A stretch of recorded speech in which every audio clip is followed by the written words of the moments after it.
Hello and welcome to Dice Masters United. I'm Spug. I'm Ben. I'm James. And I'm Peter.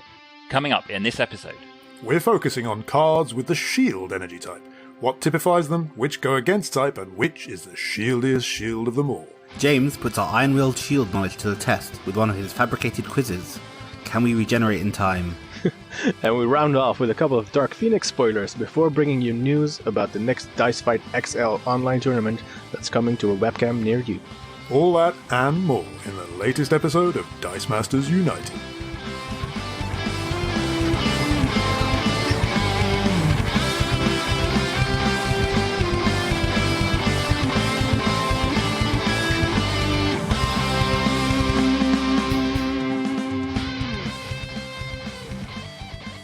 So in previous episodes, we've focused on the fists and mask energy types in a bid to settle the age-old argument of what is the fistiest fist and the maskiest mask.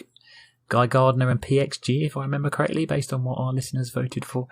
But today we are turning our attentions to shields, and we're going to start by handing over to Quizmaster James for a fiendish quiz. I know he loves a bit of quiz action. He couldn't resist it. He put one together. Spug is delighted about this. I can't wait. Disparaging. I can't wait to get stuck into this and be humiliated about my lack of shield knowledge. But let's do it, James. It's over to you. What have you got? Right. Without further ado, I think I've got 6 questions, and the first one is... obviously, shield characters are known, perhaps above all other things, for their high defense. But can you name any of the 4 shield characters in Golden, which obviously includes Modern, which have the highest combined defense? So by combined, I mean level 1 plus 2 plus 3. And I'll give you a clue. That combined defense is 24, a staggering 24. And you get a bonus point if you can name more than one. Flippin' heck. Have a little think. There's several that have got 24. There are 4 that I counted. My word. I'll let So you if we shout just- out. Oh, can you shout out now? Yeah, just shout. Hulk. Ben, what have you got any? Hulk. Which Hulk? From ASM. The That's shield correct. That's 1 point for that. Can What you about name it? Nice one. Superman? Nice one. Superman's not on the list. No. No. He's not in the top 4.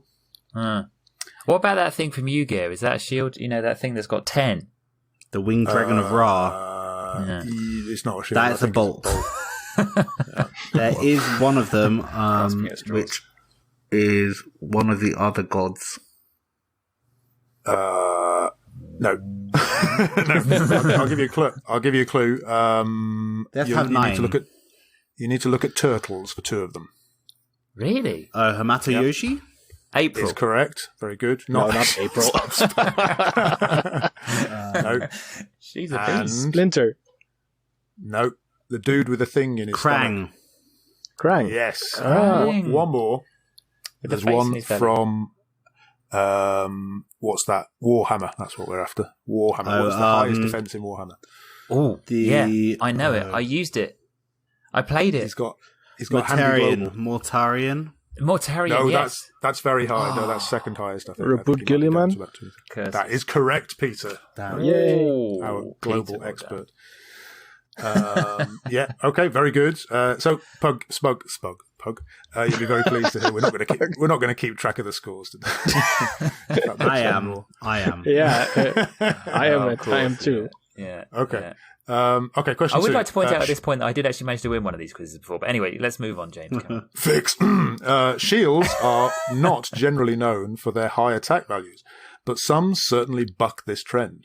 Which non-crossover shield, so like just a pure shield, has the highest level 3 attack in Golden? Becky. No. No, it's not. I think she might be an 8, and there's a 9. Is there a 9? What is Yeah, there? 9. Are you calling out all the answers? Okay. Yes. Is it Go on, Hulk? have a guess. No, it's not Hulk. I'm guessing Hulk must be 8 as well. It's Yeah. Dungeons Superman's and 8 Dragons, if too, that helps. I think. One of the dragons. Dungeons and Dragons, probably the first set, I think. Battle for Faerun. It's a great big Is it dragony Tarask? thing. Yes, that's right, Ben. Very good. Ben What gets was full it? Marks for that. Tarask. Oh, Tarask. Oh, very good. Is it a dragon? I don't know. It's Mark. like It's not an actual dragon. It's the world-ending thing, isn't it? Oh, that seems It's reasonable. the Like Ragnarok. it's the thing that turns up and destroys all the worlds. Right. Well, it's got a big arse and a big attack as well. Okay, question 3. Let's crack on. Shield globals very often allow you to add defense or prevent damage or force a block. How many cards, and this is multiple choice, okay? So we won't shout this out. You can choose a letter in your head and then you can tell me. How many cards have a global which require you to pay 1 or more shields with no other energy? Like no other energy types. Is it A, 81, B, 85, or C, 89? Flippin' egg. Choose a letter. We'll come to Spug first. What have C. you chosen, Spug? You say C. Peter, what have you got? Yeah, see. You say 89, and Ben? Yeah, C. Oh, You're everyone wrong. says C. You're all wrong. My It's goodness. 85. Oh. 85. I wrote down I couldn't change it once I'd written it down. This is a bonus point, just if you happen to know, which of those 85 cards has neither a shield nor a generic energy type. The global is a shield, but the energy type of the card is not. Atlas. No. No, That's the other way he's around. the other way around, isn't he? Yeah, he's a fist. He's a shield character which has a fist global. So it's a bit like that, but different. This is actually a bolt which has a shield global. And Is it one of the misprinted ones? It's a promo and it's an action die. If that helps. It's a vehicle. Come on. Is it the Batmobile? The Batmobile is correct. Oh, yeah. Has a shield global, which reduces the cost of something, I think. Yeah. Let's crack on. Next question. Okay.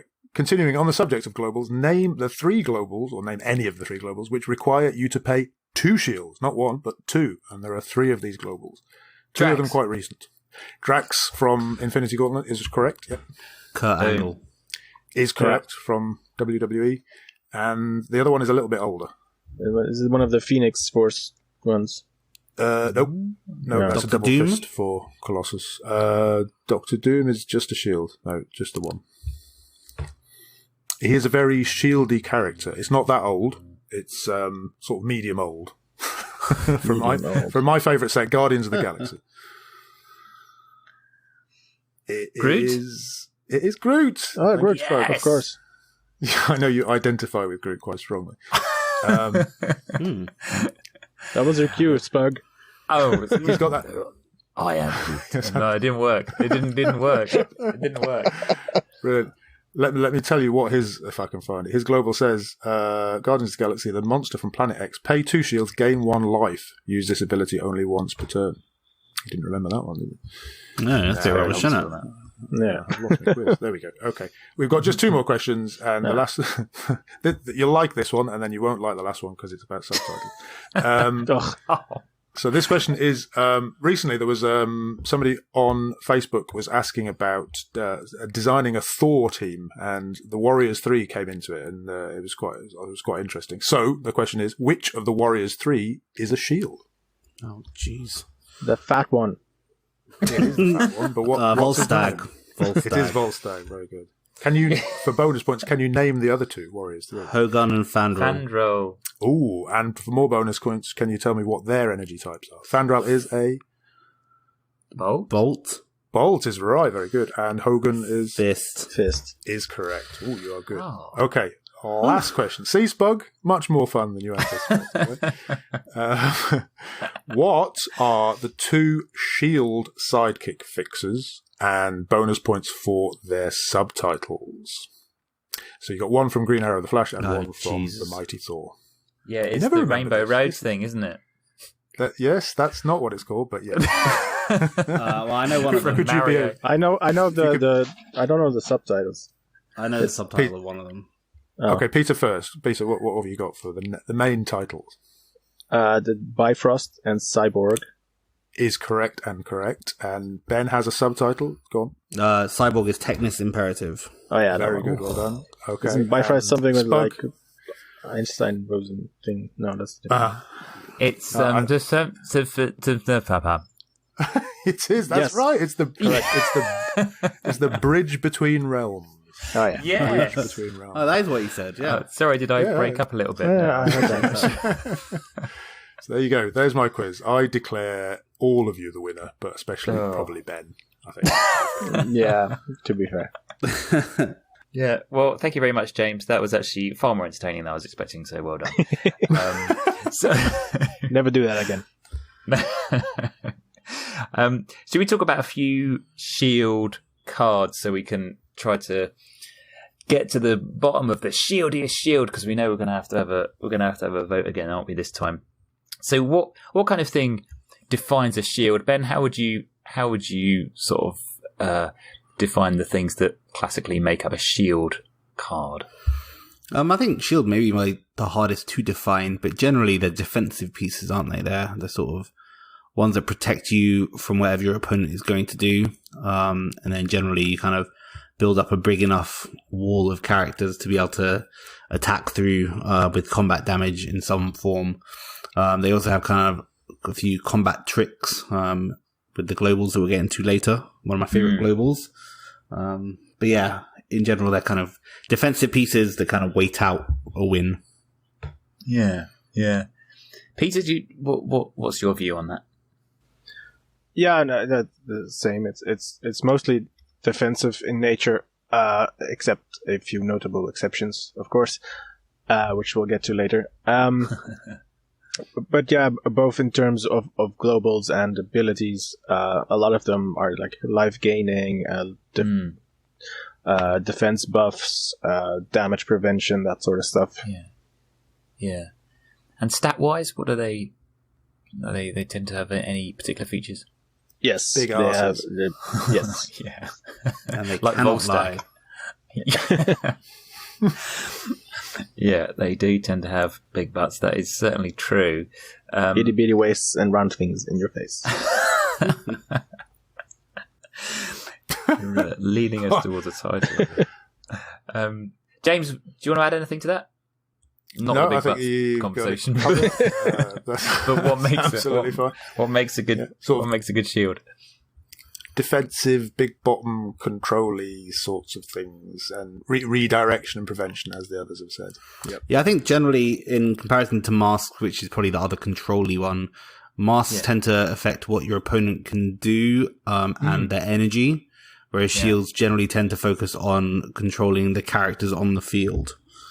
I like that. There's a lot of kind of capturing of characters, or you can't field that character, or swapping stats around and stuff like that, or where the character goes after they've dealt damage. Rather than controlling, which is quite popular with masks. I don't think you see too many shieldy controls, do you? No. Yeah, it's generally like you're creating a wall which affects your opponent's ability to do stuff with their characters. Yep. Bogging them down instead of messing them up, so to speak. Yeah. Yeah, that's nice. I like that, Ben. Are there any kind of particular keywords that we associate with shield cards and characters? Yeah, so they're generally very hard to KO. So stuff like Regenerate and Iron Will are very shieldy. Is Iron Will on any other energy type of card? Is Iron Will one of those ones that's restricted solely to Maybe shield we should characters? say what Iron Will actually does. Go on then, Ben. Go on then. Oh, you turned it back on me. Well, a character isn't knocked out unless it's previously received damage. I think that's how it was. You had to, for example, ping it before you would be able to knock it out with combat damage.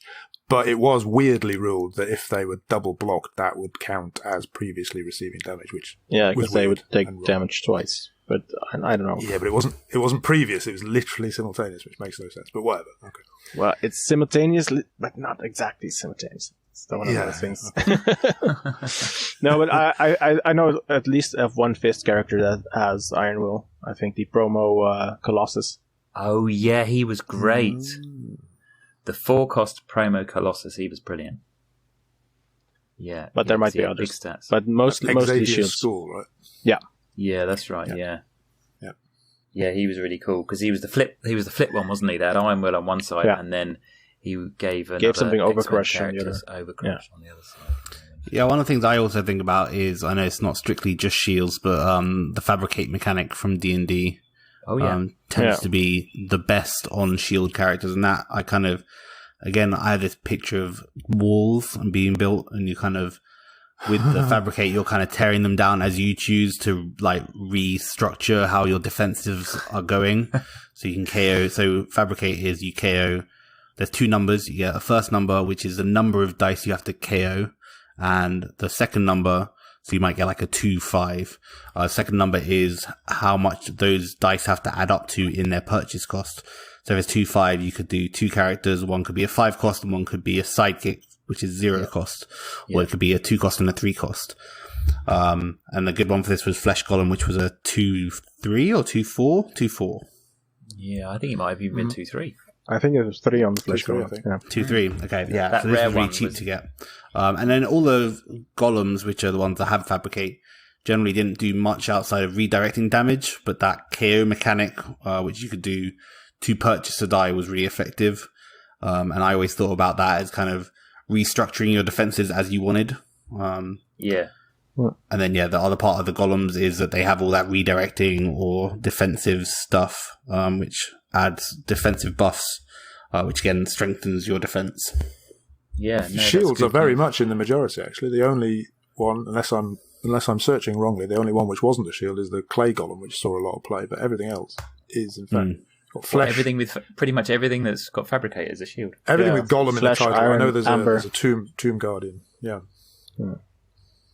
Yeah, I like the amber golem that like you gain life with it as well, which is another shieldy thing. No.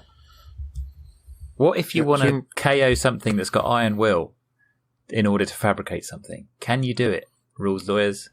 You can actually not fabricate Mm-hmm. it unless it was damaged. So you'd have to ping it first. Yeah. Yeah, because you have to KO, right? You can't Yeah. have a KO replacement. You have to pay the cost. If you use something with regenerate to To fabricate. to fabricate something, yes, thank you. Then if it regenerates, it still counts as having been KO'd for the So fabricate. that's a KO replacement, whereas Iron Will is a KO preventer. Yeah. Yeah, nice. Good. Thank you for that. Sorry, James, were you going to say something else before I leapt in there?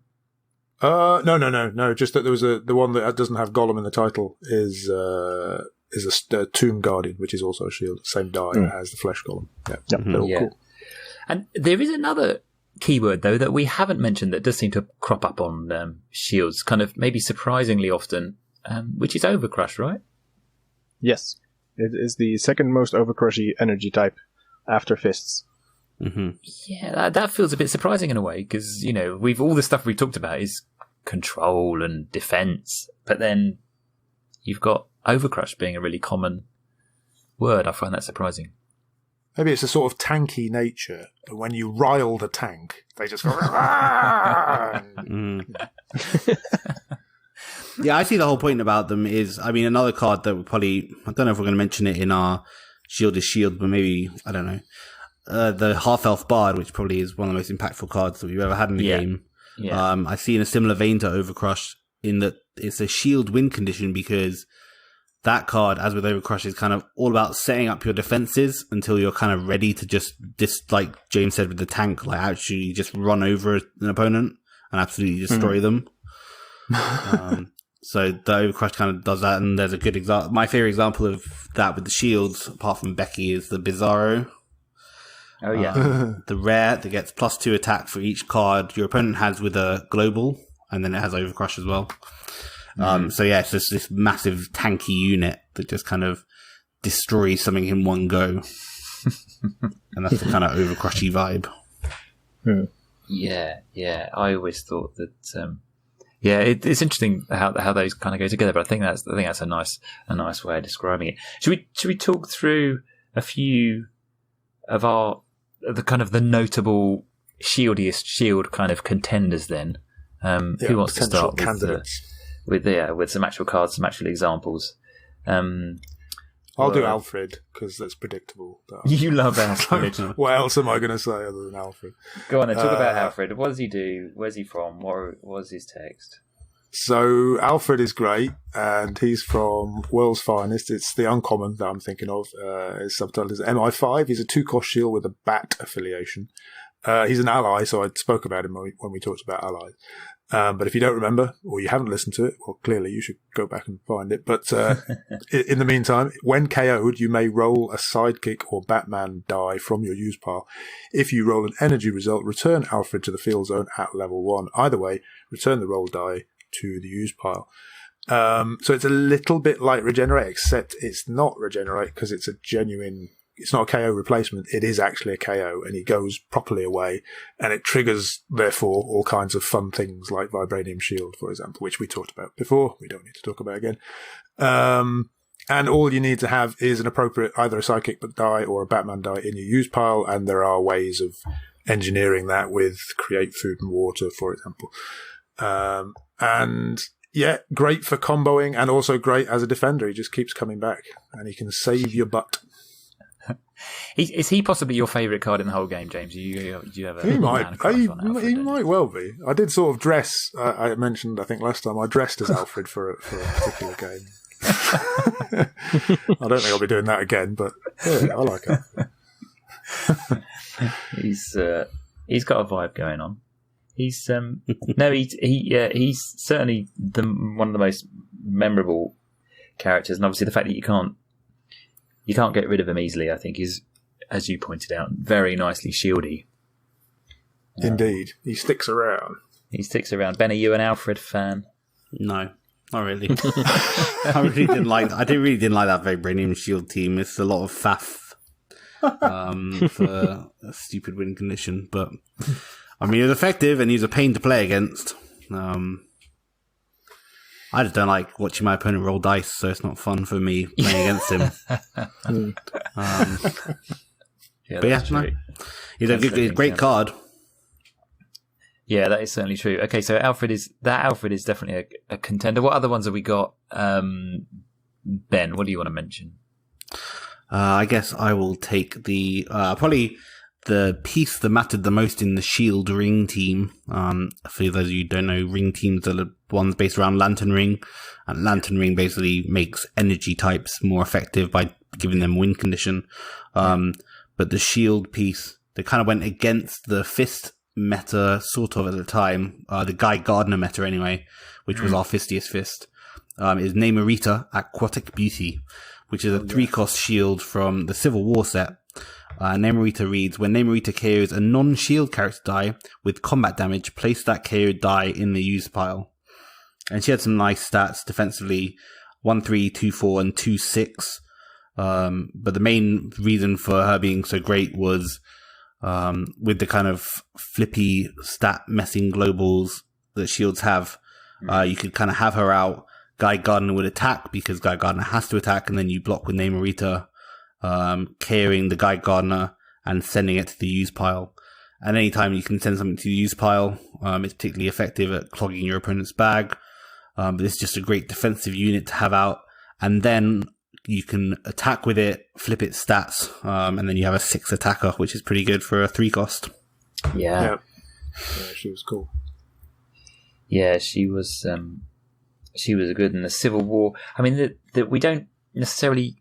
I think collectively, maybe we don't remember many Civil War cards particularly favourably, but Namorita was always a good one. And it felt like one of those kind of slow burner ones that wasn't like an immediate headline grabber as soon as the Civil War set. It was a nice one in tandem with it was a good solution to the problems that kind of arose in the meta. And it was a nice... Yeah, I always like when they do that. Another shield that makes me think of that makes me think of is the Solomon Grundy, the 5-cost. This is back from the original meta, where Solomon, he's not a great card, but when KO'd, you can KO an opponent's card. Yeah. And in tandem with Blue Eyes, that kind of shocked everyone and won worlds. And I think Namorita did the same thing. Just because it was a surprise, I guess. And that's always nice when cards do that. Yeah. No, Namorita is a good one, and she is definitely a great example of a shield. Peter, what would you like to mention? I guess I'll go with Bishop Butterfly Effect, the rare from X-Men First Class. Oh, right. Yes. While he's active, he prevents all non-combat damage dealt to you. That was a very effective counter to many popular win conditions a while ago. So that certainly made an impact when that was spoiled. Everyone was, that's not going to be good for my direct damage Osborne. Stuff like that. And, my Iceman also didn't like him very much. Mm-hmm. So, yeah, that was a really good card. And he has the typical big butt to go with his shield type and damage prevention, so that's very shieldy. I can't remember exactly what game it was, but I do remember playing against the Yanti Super Rare, maybe even the Yanti Cosmic Cube team. I don't know, maybe it was just a Yanti Super Rare Attune team with the Pseudo Dragon, which kind of does lots of pingy damage. Mm-hmm. And I got 2 bishops out just to stop the kind of pinging, because Bishop does have a really big defense, so to kind of ping it out with direct damage is a big ask. Mm-hmm. I love this card. Wish it was still around, although it probably wouldn't be particularly effective with the combat heavy meta we have right now, but it'd be a nice solution to that Super Rare Thor. Yes, for sure. Yeah. I mean, I guess with all the force attacks and the spin out globals and all that kind of stuff, and the spin out mechanisms that we have, it's kind of these things are hard to keep in the field, aren't they? As we've talked about before. But he's definitely a great answer to that. James, what else do you want to bring up shield wise? I'm just eyeing up Gelatinous Cube. I think it's from the first D&D set, Battle for Faerun. And there's a few of them with a similar ability, actually. But I think I might as well go with the cheaper ones. The 3-cost shield, the Master Ooze, and also the Apprentice Ooze, but the Master Ooze has an extra ability. Both of those two say whenever a character is knocked out during the attack step, you may pay a shield to have Gelatinous Cube capture it. This capture lasts until it is used again. And the Master Ooze, compared to the Apprentice Ooze, has the additional ability that the Gelatinous Cube may block any number of NPCs or sidekicks, which is always handy. I just love it. And it's got the sort of typical big bottom, as you would imagine a Gelatinous Cube would have. And it's just really annoying if you manage to knock out something on your opponent's side. I'll just pay a shield, and it'll get sucked into this sort of jelly-like cube, and you can't have it back. It's definitely like one of those abilities that leaves your opponent incredulous. Like, they're just like, what? You can't do that. Really thematic as well. Got you. I was just going to say, I always felt really disappointed that it didn't have like a smiley face on it on the image that really on the Gelatinous Cube. I think that would have been been better. But anyway, sorry, what were you going to say? The fun part about it, I think, is that is having the saving shields. Again, the shield globals that are my favorite in the game. That you want a load of them. So the Gelatinous Cube, the fact that you can just do it. You can save a shield back to maybe do one of these other abilities, so your opponent's never sure what you're going to do. Yeah. And then you just use it to capture something. It's just really fun. Yeah. I always thought it was really odd in the battle for Faerun Gelatinous Cube array of cards that came out at the time. I always thought it was really odd that there were 2 that were a 3-cost shield, and they had exactly the same text, apart from one of them had an additional line of text, and I never understood why that was. So so Apprentice Ooze and Master Ooze both say whenever a character is knocked out during the attack step, you may pay a shield to have Gelatinous Cube capture it. This capture lasts until it is used again. But the Master Ooze also has Gelatinous Cube may block any number of NPCs. I think one of them is from the starter. To further confuse it. There's also the Cockatrice. There's a third one as well, which has the exact same text. It's also a 4-cost, and then their additional text is slightly different from the previous one. It's the Lesser Ooze, and when Gelatinous Cube attacks, you may assign one opposing character to block it. So you have a 4th block in there. That's true, but at least that costs 1 more. Though with these other ones, the Apprentice and the Master, they both cost the same. So, if I can clear it up for you, Spook, according to the Dice Coalition, if you click on Starter, you can see that the Minion, Apprentice, and Master Oozes, which are all the 3 costs, come from the Starter, whereas the 4 cost, the Lesser Ooze, slightly bizarrely, comes from somewhere else. Right, but that's even stranger because that weirder, doesn't clear it up at all, does it? Sorry. That means you can't get either of them in a draft. Yeah, no, that's odd. It just doesn't make any sense to me. It just feels like it was I don't know. It just feels like it was a bit of a design faux pas, maybe. And they meant to include something else, but they forgot to put an additional line of text on that other one or something. I don't know, but it just seemed weird that you'd had two. I actually thought. I thought I was going to say that the Masaroos was from like the drafting bit, like from the that would have made some sense. That would have made sense, right? Anyway, so capture is a bit of an ability for Shields because there's one of the blobs, more than one of the blobs does that. There are two capture ones from XFC. One of them, when fielded, capture target opposing character die until blob leaves the field zone. And of course, it's hard to get rid of him because he's got a big bottom. And the other one, which is crash diet, when fielded, capture all opposing psychic dice until blob leaves the field zone or you field another blob, which is great on a rush team. You can have a little rush with it if you get a stat flip in there and they've only got sidekicks out. Capture all the sidekicks and then storm through with a stat flipped blob who's got 8 on his top side. 8. For defense. Yeah, the blobs were great, especially, I suppose, the rare is the one that saw the most play. And that one just basically stops anyone from buying or fielding a certain card that you name. And we've obviously seen that reprinted again in a Shield character at 1 cheaper with Drax. Drax rare, which is we saw it previously. Well. We saw it previously 1 more expensive with Joker, I guess, which was the same as the Loki we mentioned last time. Mm-hmm. So everything's getting cheaper. Yeah, wow. That is a good point. I mean, that blob, Ben, I think the blob that you mentioned, the rare from X-Men First Class, the Appetite for Destruction one, that basically does your opponent can't purchase or field any dice from a particular card while blob is active. That was very strong, but wasn't overplayed. But then obviously Drax came along and did the same thing for 1 cheaper. It's a little bit funny because you had the Shriek Blob kind of combo control pieces. Yeah. And now in this meta, they kind of flipped. You have the Drax Typhoid Mary. And obviously in the Shriek Blob, more Shrieks were played because they were 3 cost and the Blob was 4 cost. And now you have the Drax Typhoid Mary and more Draxes are being played because the Drax is a 3 cost and Typhoid Mary is a 4 cost. You say Blob wasn't overplayed, but I remember suffering at his hands. When my opponent would buy a Blob, it was definitely prominent. TJ, I think TJ repeatedly bought blobs, and my heart would sink, and I think, oh god, here we go, not again. Yeah, it's horrible. Oh yeah, no, Blob is different from Drax. Yeah, sorry, I was just going to say Blob is different from Drax. Edit. Sorry, go on, Spug. I was just going to say the blob. I mean, it certainly wasn't uncommon, but he wasn't like in every team, like basically a Shriek was, for example. Which is ubiquitous, you might say. Indeed, yeah.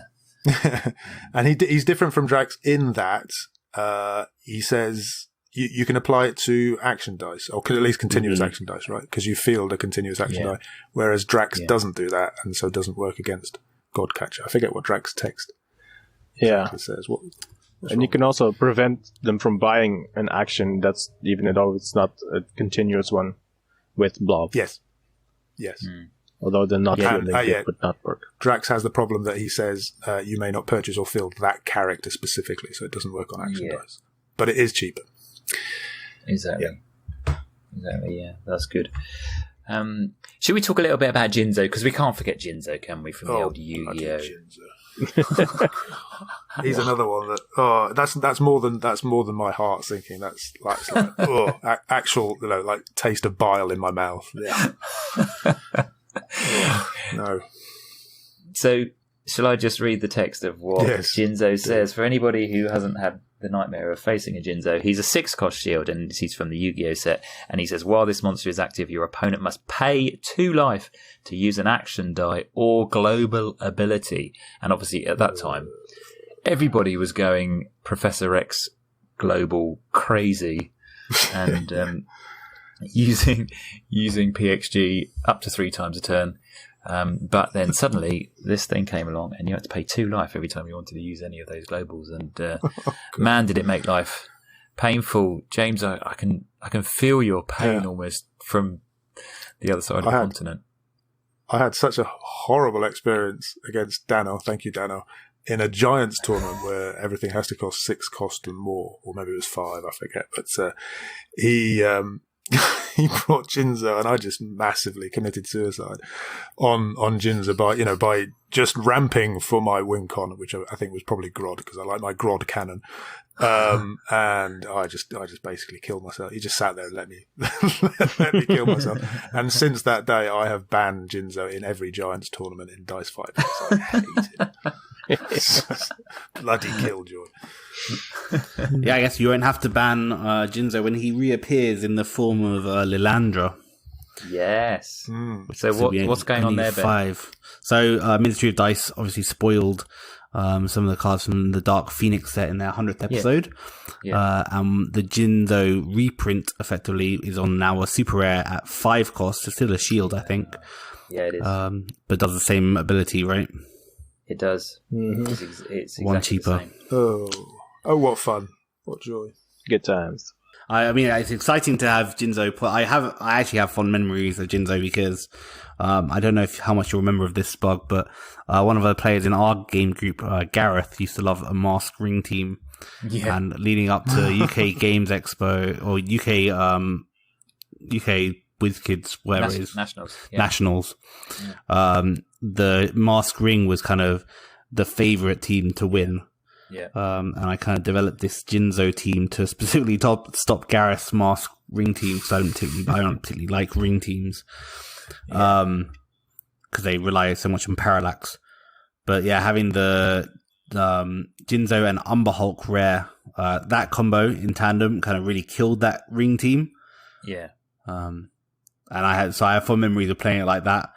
But again, like James, having played against Jinzo myself with a love for PXG that I have, it's just an awful card, isn't it? So it was, and that was when in those games as well, you could get out a Jinzo on turn 3, couldn't you, by using Polymorph and Professor X. So Polymorph enabled you to switch a character from your use pile with a character in the field zone, the basic action, and then obviously with the amount of ramp you got from Professor X, you could get a Jinzo out on turn 3 because you could buy the 6. That was horrible. Jimmy mentioned that.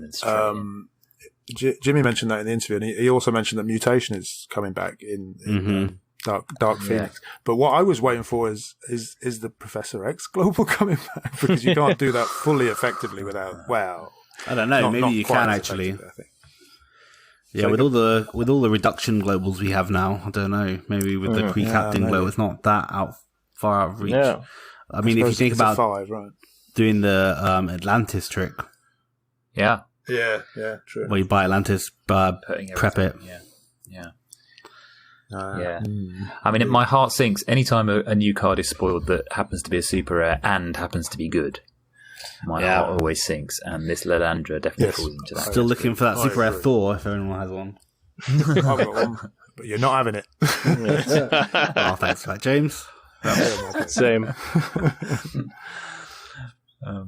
But yeah, it'll be interesting to see how her coming back kind of changes the meta, if indeed she does, because obviously, she's going to be strong, but we will see. Any others? We've got to mention Constantine, haven't we? I mean, again, we're harking back to sort of 2017, but Constantine was another, well, to steal James's word, ubiquitous card. Peter, were you a Constantine fan, or was that slightly before your time even? That was before my time, yes. Oh, he was good, though. Yeah. He was good. 2-cost shield. 2-cost shield, and he had 3 iterations, which were all great. Well, I suppose he had 4 with Trinity War, but which is gain life, which is shieldy. Probably the main one we're talking about is Hellblazer. 2-cost shield. While Constantine is active before your opponent's clear and draw step, you may name a character. If that character is fielded this turn, ignore its text until end of turn, and it cannot attack this turn, which is pretty shieldy. It's sort of it's that preventing thing. Yeah. Totally. And then there was another one which made your opponent re-roll action dice, which has definitely had some utility, and another one which made stuff field for free. But yeah, the Hellblazer was something else, wasn't it? Hellblazer was the card that everybody wanted to get hold of, and he actually became one of the most expensive super rares to get, didn't he? I think back in the day. I paid for that one. I don't pay for cards very often, but I paid 30 bloody euros for that. That was a bargain, I think, James. If you only paid €30 for it, I think they were changing hands for much more than that some of the time. But yeah, we had a draft where one of my friends passed on the Constantine. What? Wow! But luckily, he passed it to me, I think. So that was all right. Well, that was generous. He didn't really realise, I don't think. Okay. But, I was happy to not, make him aware of what he'd done until after the games. Yeah, of course. But yeah, Constantine was, of course, a staple, really, wasn't he, in many teams, and I think he's a classic shield, a 2-cost.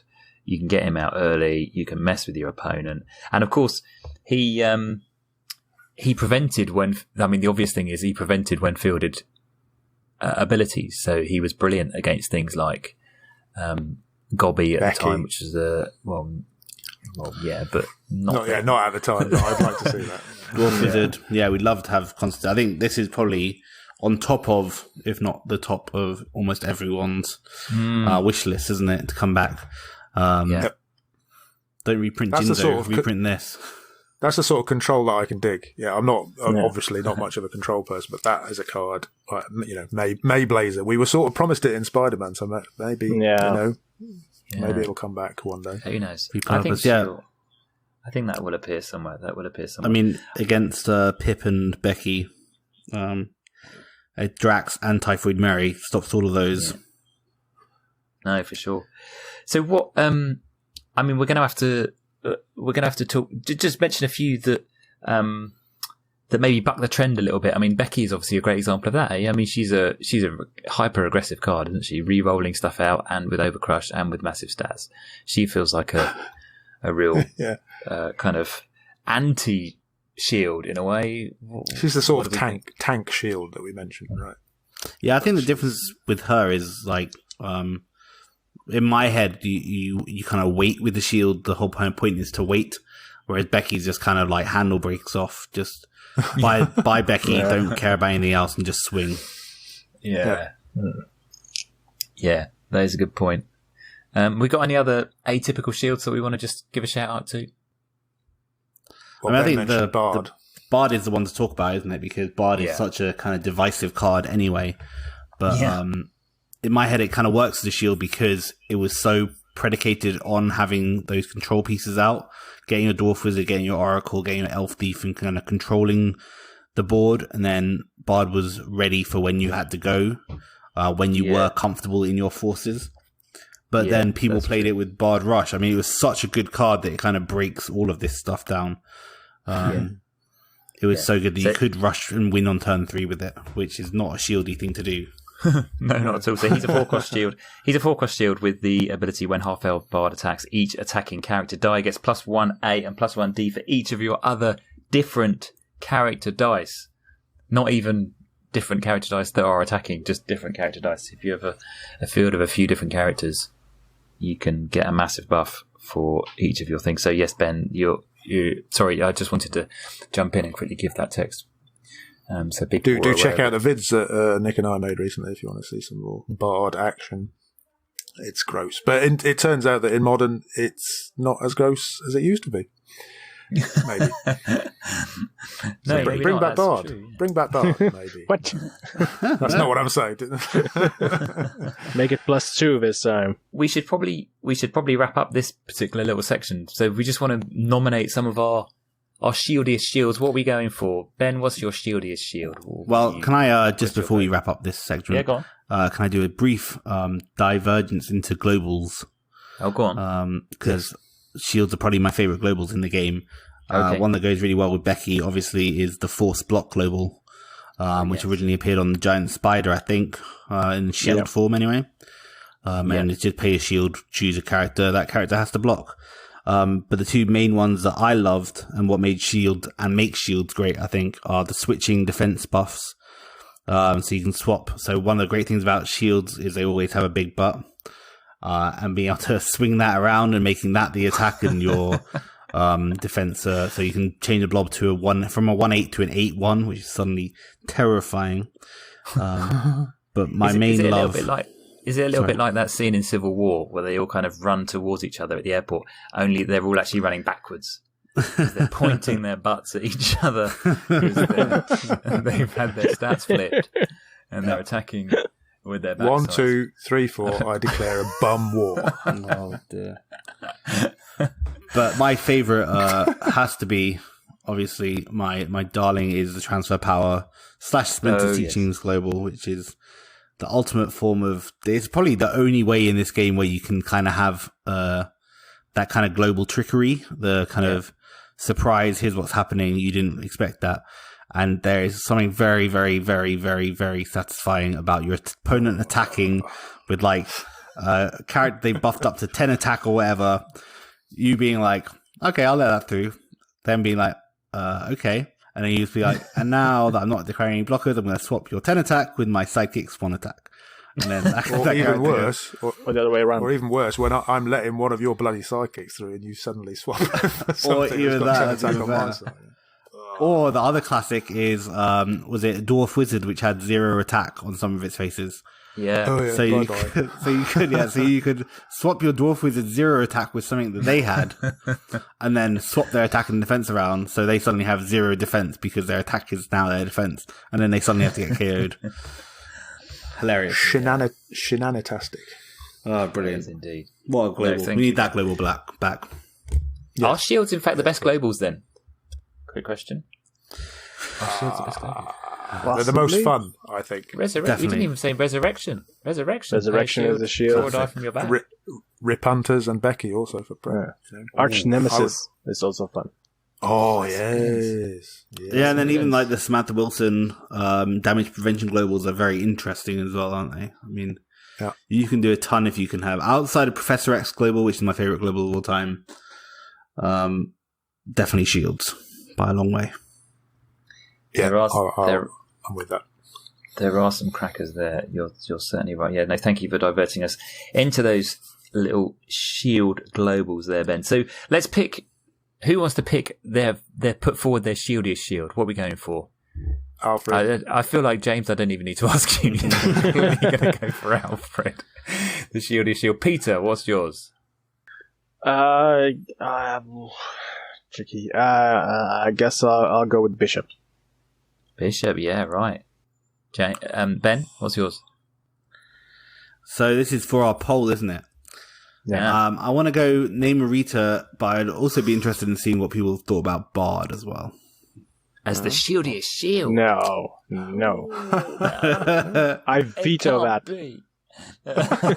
But do you not agree with my argument that it is, in its own way, outside of the Bard Blitz teams? Yeah. A very kind of shield attack win condition. No, I see that. Yeah, it's justifiable, but I don't think it's the Shieldiest shit. It's a similar thing. I'll just with go with Namerita to avoid Namerita. I guess Dreadnought has a similar thing, where it's not necessarily shieldy, but you do have to build up and then wipe out their field and attack. Dreadnought, yeah. Yeah. I didn't even thought about that. That's great. That's a great shield card as well. Yeah. Although it's pingy, it's too pingy, isn't it? It's just. Yeah, but you need a big field for it to be effective. Yeah. Mm-hmm. It's about the field, isn't it? Yeah. Mm-hmm. That's true. Well, I mean, as none of you are going to go for it, I'm going to go for Constantine. You've got to pick that, haven't you? Constantine. Right. There's too many. You have to put in Drax and Blob as well. Spug, you're just picking low-hanging fruit there. You just like winning polls. Just like winning. I mean, don't we all? Anyway, so he's got tiger blood. So there is a bit of chat on shields. What did you think? I'm sure we've probably missed them out because there are so many great shield cards that we haven't talked about. We didn't even talk about Vibranium Shield. Can you believe it? Like the thing that the shields of all the named things after. Nick Fury. Of all the things of all the things we couldn't Nick mention. Fury, wow. Vibranium Shield. Oh, Nick Fury, my goodness. So Anyway, which ones did we get horribly wrong and not mention? Then do let us know. And then we'll be running a poll on the Facebook page that will likely run in the Dice Masters Unlimited Facebook group. If you've got access to that and you can vote, you can add your own, and inevitably Constantine will be the winner. Shall we move on to the next segment?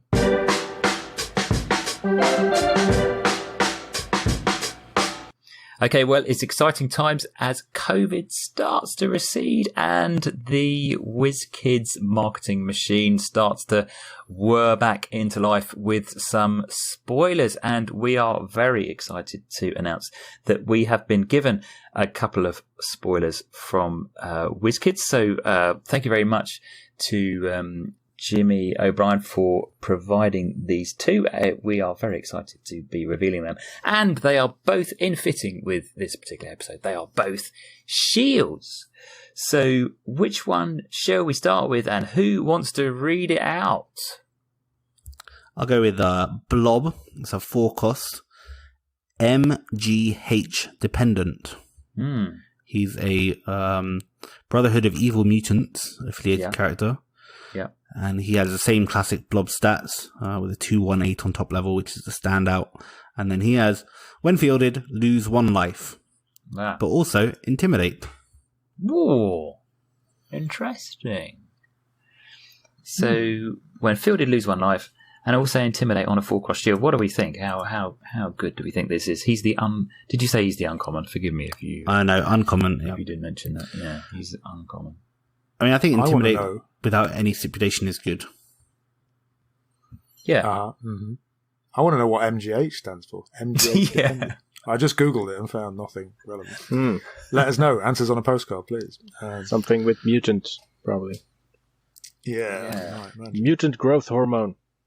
Oh, you are good. Wild guess. I don't know. Yeah, that sounds good. That sounds great. But I think he's definitely rushed to the top of the what's that format where you try and kill yourself? That one? Oh, the dead Dracula. The Dracula one, yeah. That one. Okay. Just when fielded, lose 1 life. Him with a statty flippy global would be pretty good. Yes, he would. Yeah, he's all right. Yeah. It's nice artwork. I know we're not supposed to talk about that. Don't talk about artwork. No, but it's safe to say that the other blobs have been better before. Yes. That's true. This is not a classic blob, but it's going to be okay, isn't it? I mean, any time you can get a bit of Intimidate action, that's always cool. If you would like to see the artwork, maybe I should mention, maybe it's an appropriate moment to say that we're going to be making a video with these so that you can see them in the flesh. And that should be released roughly at the same time or slightly after this podcast. Okay, yeah. Thank you, James. So that was Blob, MGH dependent. Peter, do you want to run us through Bishop? The Rare Bishop. Rare Bishop Time Traveler. He is a 3-cost shield with the X-Men affiliation. And he reads, if you only use energy from Bishop dice to purchase a character die, prep that die instead of adding it to your used pile. So it's a sort of a private Becky sort of situation if you buy something with just Bishop dice. And he's fairly cheap for those stats. Yeah.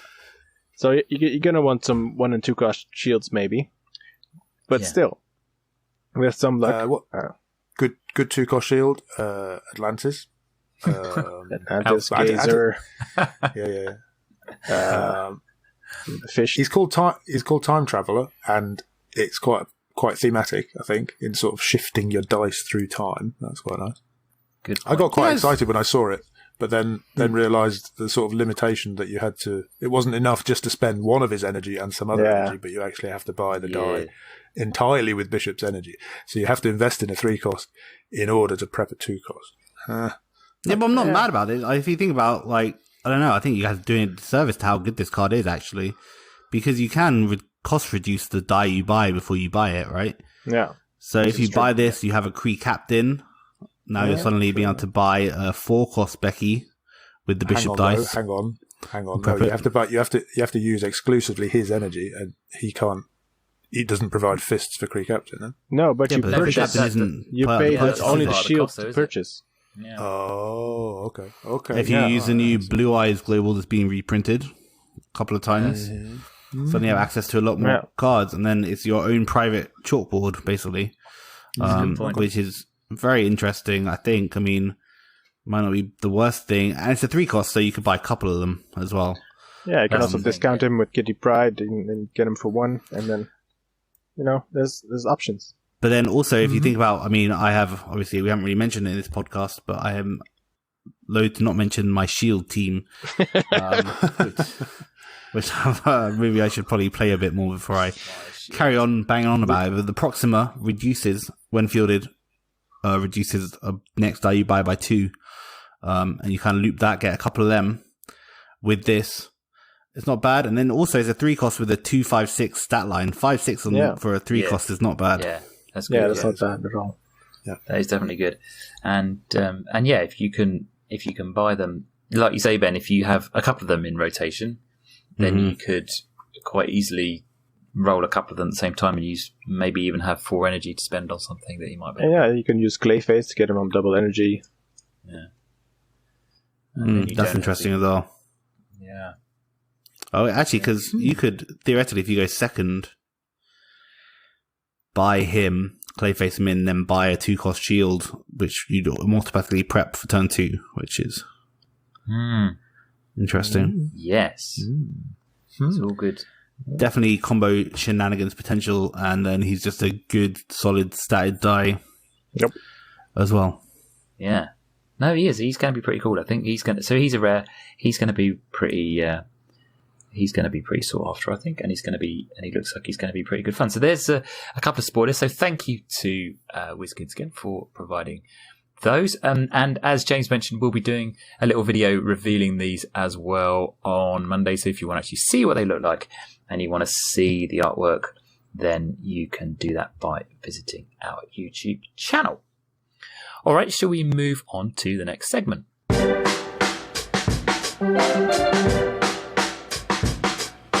Okay, the next big thing that we want to talk about is, drumroll please, Dice Fight XL. James, I know this has been months in the planning, if not minutes. Yes, literally minutes in the planning.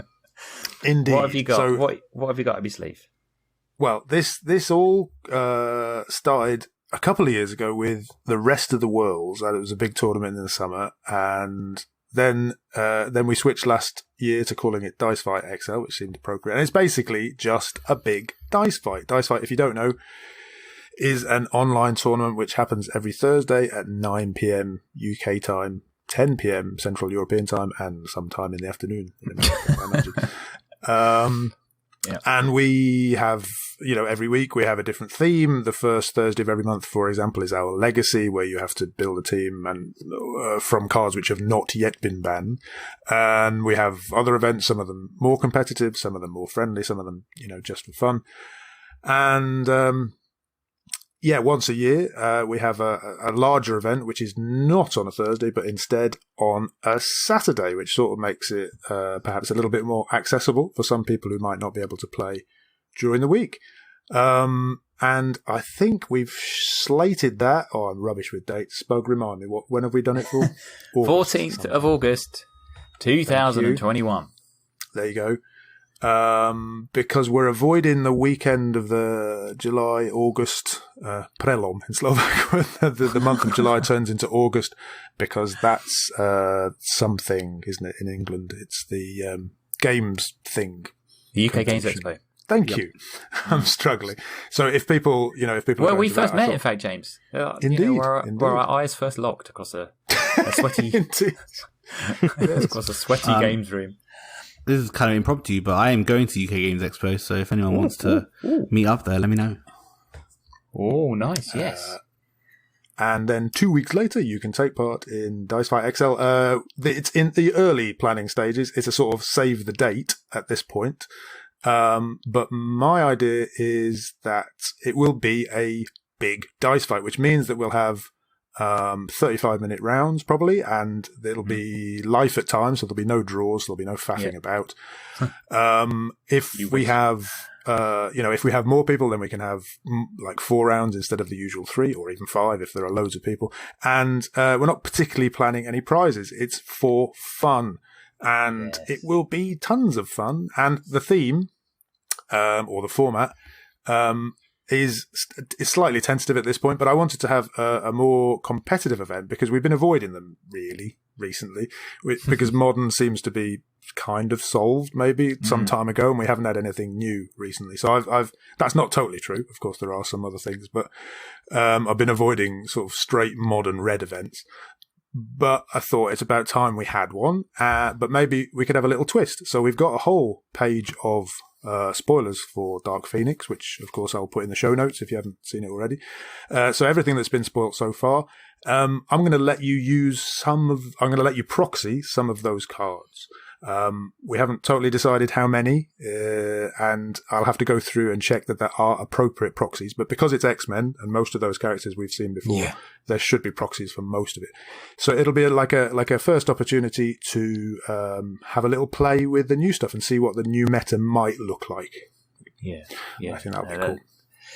That sounds like it's going to be a lot of fun. So yeah, do put a note in your diary if you're interested in taking part of that. It's obviously an online competition, and it's a Dice Fight is a great community, and it's going to be promises to be a lot of fun. So 14th of August is Saturday. It will probably be, James, time wise, we'll be looking at sort of late afternoon. Afternoon. European time, so we won't make it too early in the morning for Americans, but it'll be a bit earlier than the usual Dice Fight for sure. Yeah, excellent. Yep. Good. So get that in your diary. What are we talking? Dice Fight? Have you? Yes. What's coming up over the next couple of editions of Dice Fight, James? Do you know over the next Thursday? So that'll be the 1st of July and the 8th of July. I have been trying to plan out the whole 2 months, but I won't bore you with all the details. But the first will be, as ever, Legacy. The first Thursday of the month will be Legacy number 16. Yes. Ever diminishing pool. There's lots of horrible win cons left, but not much ramp. So it's not as it's nasty, but not as fierce as perhaps it could be. There's a little bit of time to get to things. Then on the 8th of July, I'm going to run Jason Lucero's Necro War format, which involves zombie sidekicks and stuff, which sounds really fun. So that'll be a nice, fun green format. And I'm not going to go through the rest of it, but certainly I think the week after that we might begin to do a little bit of practice for this Dice Fight XL that I just mentioned. Oh, nice idea. Good. Yes. So as James mentioned, Thursday nights is Dice Fight, and if you can get involved in that, then do. I think that's everything for this latest episode. I hope that you've enjoyed it. It's been great to have your company. If you are able to like, subscribe, and give us a lovely review using your favourite podcasting app, then that would be very much appreciated. If you want to get in touch, then you can. Our email address, James, is hello@dmunited.eu. Yeah, if you want to drop us a line as to which shields we forgot to talk about. Don't forget to vote in our poll so we can decide what the Shieldiest shield is going to be. How did you get on in James's quiz? There are many things you could let us know, so do get in touch and we might read out your message in a future episode of the show. But that's the end. It's been great to have your company, and we'll see you again next time. Bye. Bye-bye. Laters. Bye-bye.